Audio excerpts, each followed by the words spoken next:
بینەرانی زێدە عزیزی کوردستان 24 و بەرنامەی یاد و یادگار شەوێکی دیکەی ڕەمەزانتان باش. من یادگار فایقم خۆشحاڵم جارێکی دیکاتومەتەوە خزمەتتان. عادەتەن لە مانگی ڕەمەزاندا زیاتر مامۆستایانی ئاینی کەسایەتی جیاوازەکان بەسەر دەکرێنەوە. ئێمە لە بەرنامەی یاد و یادگار لەبەرەوەی بەرنمەیەکی کوردستانیە پێشتر ژووتومانە لە خانەقینەوە تازاخۆ ئەوەندەی بوار هەبێت تەواوی کەسایەتیەکان، تەواوی پێکهاتەکان، تەواوی ئەوانەی کوردستانین و خزمەتەکەن لە کوردستان خزمەتی هەموو کوردستانیەکەکەن ئێمە بەسەریانەکەینەوە. لەم بەرنمەیە من میوانێکی تایبەتم هەیە، میوانێکی زێدە عزیز، کاکان و جەوهەر عەبدولمەسیح وەزیری گواستنەوە و گەیاندنی هەرێمی کوردستان لە پێکهاتەی براو خوشکە مەسیحیەکانمان. دیارە مەبەستمانە بزانین ژیانی ئەمان لە مانگی ڕەمەزاندا چ گۆڕانکاریەکی بەسەردادێت و چۆن مامەڵە لەگەڵ کەسوکاری خۆیانەکەن لە موسڵمانان لەوانەی کە مانگی ڕەمەزان بەرزڕا ئەگرن و چۆن مراعاتیانەکەن و بێگومان ئەم شەو ڕەنگە کەمتر وەکو وەزیر من بیدوێنم، هەرچەنە جەنابیان گەنجترین وەزیرن لە مێژووی تەواوی کابینەکانی حکوومەتی هەرێمی کوردستان. دەکاکان وسڵاو لێبێت. سۆسپاس بەخێر بێن کاگیادگار، بەخێر بێن برایان و هەڤاڵان. هەر بە زمانی خۆمان برێن بچێنە فێلۆ خنتە عنکاوە، بەخێر بێن بۆ عنکاوە و هیوادارم کە ئەم ڕەمەزانە ئەم مانگە پیرۆزە ببتەمای خۆشی و شادی و کامەرانی و تەندەروستیەکی باش بۆ هەموو خەڵکی کوردستان. ئینشاءڵڵا دەبیتە بەرەکەتێک بۆ ئەوەی ئەم نەخۆشیە نگرێسە تێپەڕیکەین هەنگاو بە هەنگاو پێکەوە بە پابندبوون بە ڕێنمایی تەندەروستی بە وەرگرتنی ڤاکسین کە تاکە چارەسەرە بتوانین هەنگاو بە هەنگاو ئینشاءڵڵا لە ساڵی 2021 کە ئەم قۆناغە سەختە چ لە مێژووی مرۆڤایەتی چ لە مێژووی کوردستان و عێراق تێپەڕینین بەسەر بەرزی و بە سەرکەوتن بۆ هەمولایەک ئینشاءڵڵا هەر بژیت. کاکانۆ ئێستا ئێمە لەم ماڵە ئاوەدانی جەنابتین لە عنکاوین. مەسیحیەکانی هەولێر کریستیانەکان بەگشتی لێرە کۆبوونەتەوە؟ ما وەک مەسیحی کە دەرێ مەسیحی ئەوان وەک ئاین وەک نەتەوە وەک کەلدانی وەک سریانی وەک ئاشووری وەک ئەرمان کلدانی سریانی ئاشووری ئەرمان ئێمە لە دێر زمانەوە لە هەولێر دەژین ینی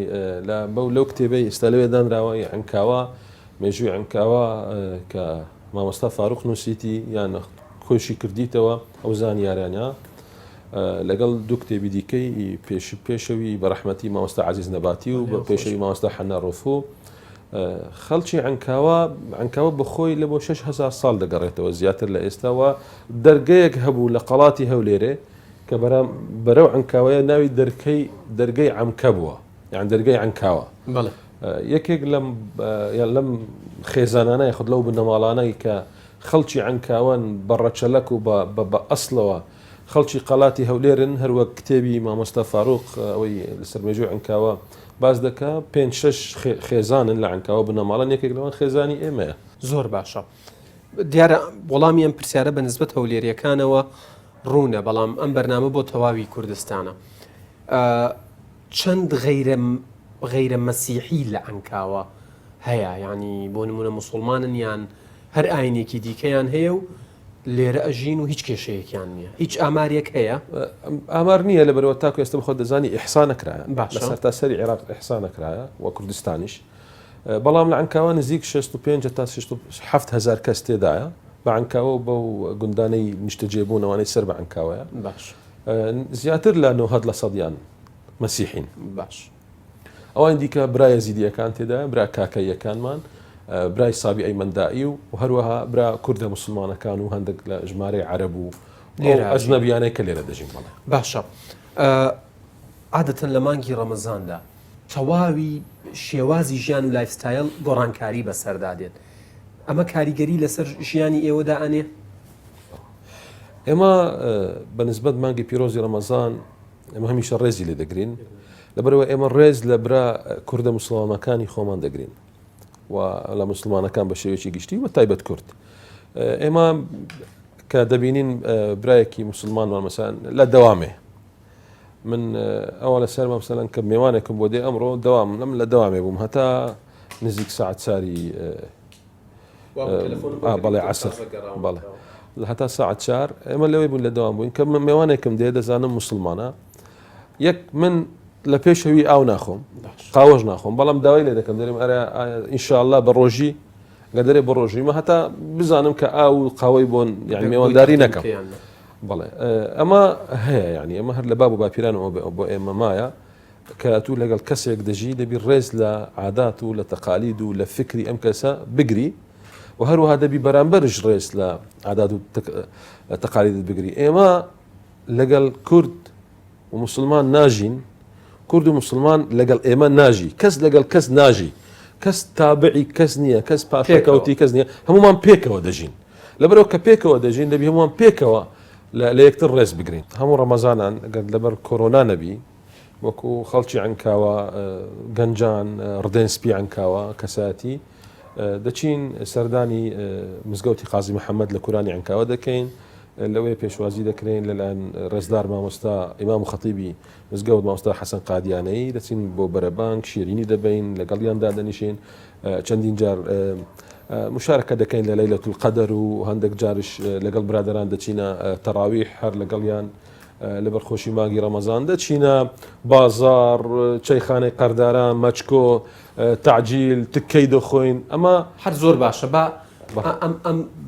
گفتوگۆ و باسە گەرمە لێرە لە ماڵە ئاوەدانەی تر هەڵەسین چین پیاسەیەکی ناو عنکاوە و هەولێرەکەین و بەدەم پیاسەوە باسی ئەو شتانی دیکەشەکەین فەرموون هەر بژین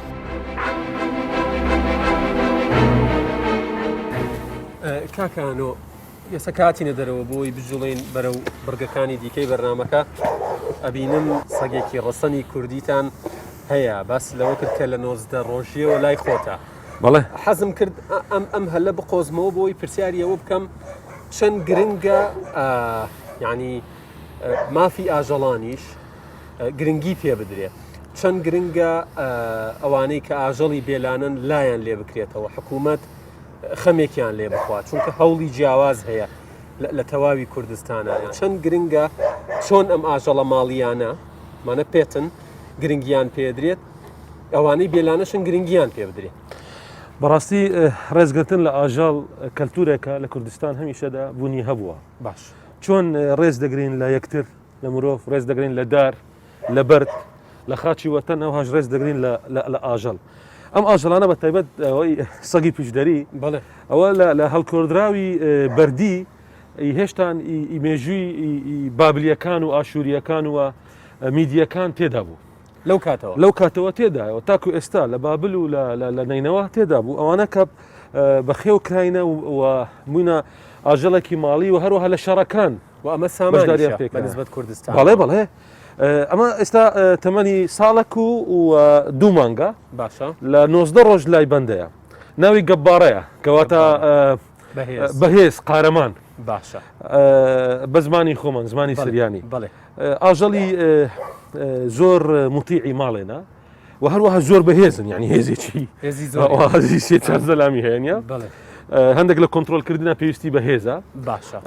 بەڵام من لەگەر ئەوە دام بەتاکید من لەگەرەوە هەر قانونێک دەربچی لە بۆ ڕێزگرتن و پاراستنی ئاژەڵانی کوردستان من لەگەڵم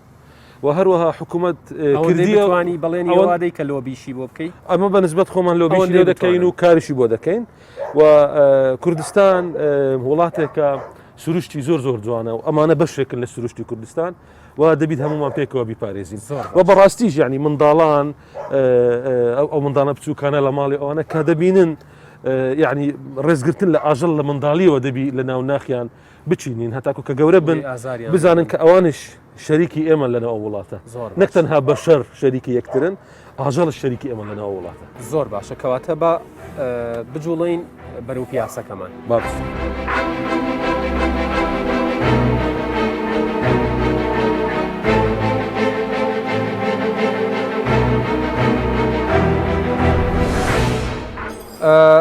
بەڵێ ئەزیزان ئێمە لەگەڵ جەناوی کاگانۆیە پیاسەیەکی ناو عنکاوەی کۆنمان کرد کە پڕە لە ژیان و پڕە لە جوڵە بە بەردەوامی خەڵک لە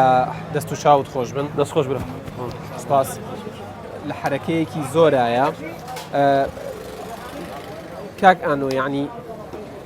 لە عنکاوە عادەتەن کە مانگی ڕەمەزان دێت جوڵە لە ڕۆژە کەم ئەبێتەوە یان هەروەکو خۆیەتی خۆی ینی جوڵەی خەڵک ئەوەی مۆزەفە دەچیتە دەوامی خۆی و ئەوەی مامۆستایە دەستە دەوامی خۆی و ئەوەی کاسبکارە ئیشی خۆی دەکا بەڵام دەبینی مثلا مەطعەمەکان بابرێن ڕێستورانتەکان ئیشیان کەم دەبی لەبەرەوەی خەڵک زۆربەی خەڵکی هەولێر کە موسڵمانن 90% یان موسڵمانن بە ڕۆژی دەبن زۆربیان یعنی بە ئەمری واقع کەمتر دەبی بەڵام دواتر لە شەو دەبینی یعنی ئەو ژیانە هەمیشە هەیە لە عنکاوە یعنی ئەم شوێنێ بەتەبەتەوە لێرە دەرگەیە بچێژۆرە لێرە دەرگەیە و لێرە ئەم شوێنە عنکاوی کەونە لەبەرەوەی لێرە ژیان هەمیشە هەیە و شەوانش گەنجان دێن دەستنە چایخانە دادەنیشن لێرە یعنی هەموو پێکەوەن مەسیحی موسڵمان یەزیدی کاکەی هەموو ئەوەی کە ئەو ڕەنگە جوانەی کە لە عنکاوە هەیە هەموو پێکەوە لێرە بە پێکەوە ژیان وە بە برایەتی یەک لێرە یەکتر دەبینن باشە پێشتر باسیەوەت کردوتت عادەتەن لە ڕەمەزاناندا بۆ ئەوەی موسڵمانان براو خوشکەکانتان هەست بکەن کە ئێوەش لە خۆشی و لە ناخۆشیەکانە لە بۆنە جیاوازەکانە لەگەڵیانن ئێوارانی ڕەمەزان بۆ نمونە پێش فترە و سەردەمی کۆرۆنا شیرینیتانە برد بۆ مزگەوتەکان بۆ بەربانکردنەوە لە تەراویح بەشداریتانە کرد حەزەکەم ئەمە زیاتر لەسەری بۆستین چۆن لەلایەن مسلمانانەوە پێشوازی لەلایەن ئەوانەی بە ڕۆژوو بوون پێشوازی لەم هەنگاو لەم جوڵە جوانە ئاکرا بەتاکید ینی ئێمە وەکو کریسیان کلدان ئاشووری سریان و ئەرمەن و گشت و پێک هاتانە لە بە درێژەی مێژوی کوردستان پێکەوە لەگەڵ برا کوردەکانمان برا مسلمانەکانمان خەباتمان کردیە ئەو گەنجەی پێش ئێستا دیتت کە سەلاممان لێکرد ئەمە کاگ ئەثیل بوو کاگ ئەثیل کوڕی مام جەمیل مەقدەسی کاگەثیل باپیری لەگەڵ چوار لە مامەکانی پێشمەرگەی ئەیلول بووینە ئەمە بەنسبەت ئێوەوە کە مامەڵە لەگەڵ مسلمانانەکەن قەت هەستت کردووە تۆ لەبەر ئەوەی ئاینەکە جیاوازە لەلایەن مسلمانانەوە یعنی کەسوکارت هاوڕێکانت خزمان کەسوکار هەستیان ئەو ئەحساسیان بۆ دروست بووە کە مامەڵەیەکی جیاوازیان لەگەڵەکرێت وەکو بمبورە وەکو پلە دوو سەیرەکرێن زانی ئێمە لە کوردستان هەمومان پلەیەکین باش و نە هەستمان کردیە ئێمە پلە دوین نە قوبوڵمانە پلە دوو بین ئەی بەرامبەر چۆن و بەرامبەرش هەروەها یعنی ئێمە لە دێر زەمانەوە ئەگەر تەماشای نمونەی زۆر جوانی مێژووی بکەین مەلا ئەفەندی هەولێر سوێندی خواردیە بە درۆ هەتا مەسیحیەکان لە سەربڕین و لە کوشتارگا قورتار بکە گوتیە مەسیحیەکانی عنکاوە جزیە دەدەن کە مەسیحی عنکاو بە عمریان جزییان نەدایە هەتەوەی کردێ کە کوشتارگایان نەکرێ نەکوژرێن مەلا گەورەی کۆیە نمونەی زۆر جوانی هەبوو کە دەیگۆ دەبی کاڵا لە مەسیحیەکان بکڕن بینە سەر جەنابتان دیارە لە بەرنامەی یاد و یادگار ئێمە لەبەرەوەی جەنابتان میوانێکی تایبەت بوون هەندێک باسی گشتیمان کرد سەبارەت بە تێڕوانینی ئێوە ئاینەکەتان ئەم شوێنەی کە ئەم شوێنە ئاوەدانەی کە تیایداژین بۆ مانگی ڕەمەزان حەزەکەم هەندێک شت لەسەر خۆت بزانم کاکە ئانۆ تۆ ئەم پرسیارم لە زۆربەی بەرنامەکانە کردووە چۆن ئەڕوانیتە پەیوەندی خێزانی چۆن لەگەڵ مناڵەکانی خۆتە مامەڵاکەی تێڕوانینت بۆ ژن چییە؟ یعنی ژن داکتە خوشکتە خۆشەویستە خێزانتە کچتە مامۆستاتە ژن نیوی کۆمەڵگایە و داچی ئەو نیوەی دیکەیە ژیانش بەبێ ئافرەت ژیانێکی بێتامە و چەندیش ڕێز لە ئافرەت بگری ئەوەندە ڕێز لە خۆت دەگری. من بابی سێ کچانم، ئانیا و میرای و مەریەم، و زۆر سپاس دەکەم لەگەڵ ئیجەناب. و ئەمن ئەوەی دەبینم کە ئافرەتی کوردستان، ئافرەتی کوردستانی ئافرەتی زۆر بەهێزە، توانی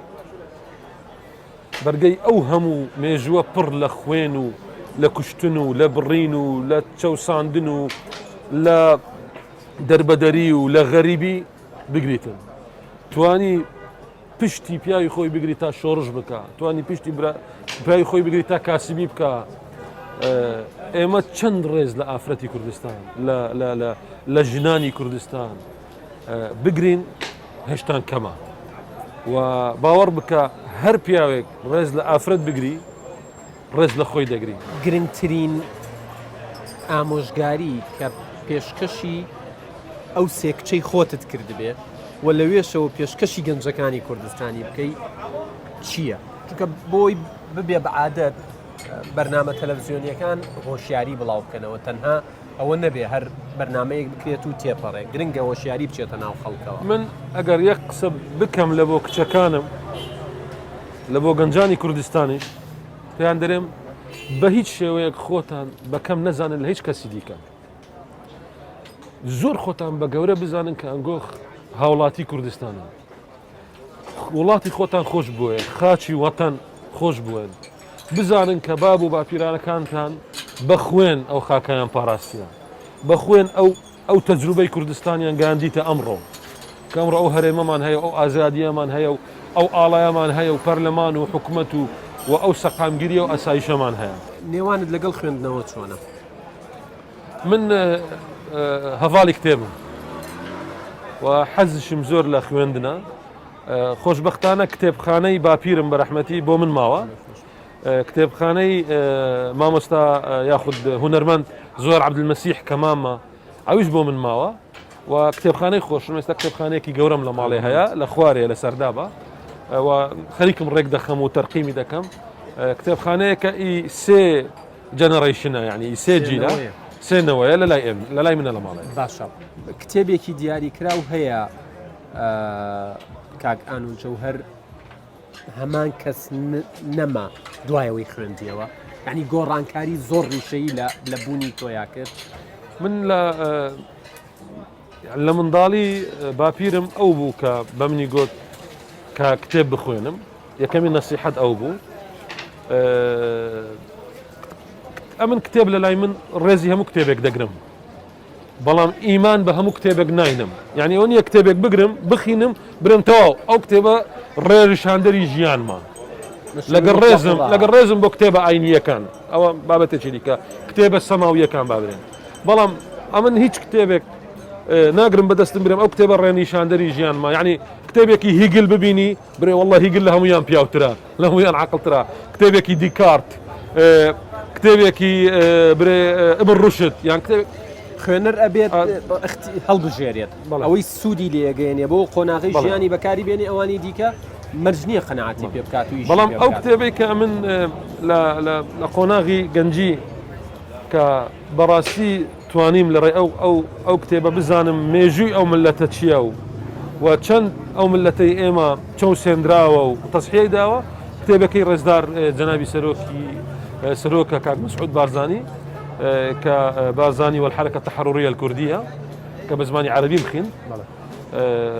بەڕاستی کتێبێکە باسی خەباتی نیشتیمانی ئێمە دەکاتن، باسی خەباتی کوردستانیان دەکاتن، و کتێبێکە من کە هێشتان دەتوانم برم لە تەمەنی منداڵی بووم کە دواتر خوێندم زانیم کە دەبێ ئێمە فەخر بە خۆمان بکەین، ئێمە بە ئاسانی نەگەیشتینە ئەو ڕۆژە، حتى بە ئاسانی لە دەست بدەین، و لەبەر ئەوەش جارێکی دیکە دەرێم دەبێ ئێمە هەمیشە فەخر بە خۆمان بکەین. زۆر باشە، من تقریبا بەرنامەکەم کۆتایی هاتووە،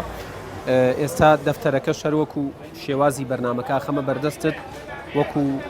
میوانەکانی دیکەم بۆ وەی یادگاریەکەم بۆ بنووسیتەوە و بۆ مێژوو بمێنێتەوە. کۆتاپەیانی خۆتان کۆتاپەیان من دەرێم کاگ یادگار ئەو پێکەوە ژیانەی کە لە کوردستان هەیە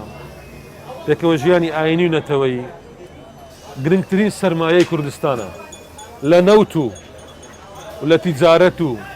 لە هەموو شتێکی دیکە گرنگترە. ئەم خۆشەویستیە لە بینی ئەم خەڵکی کە دەبینی ئێستا ئەوها بەو ئاساییشە کۆمەلگاییە کە هەیە لە کوردستان ئەمە وڵاتانێک هەیە خەون بەوە دەبینن. ئێمە بە تەبیعی هەیتمان وە بە حکمەتی قیادەی سیاسی کوردستان پارێزراوە. من لەخوای گەورە داواکارم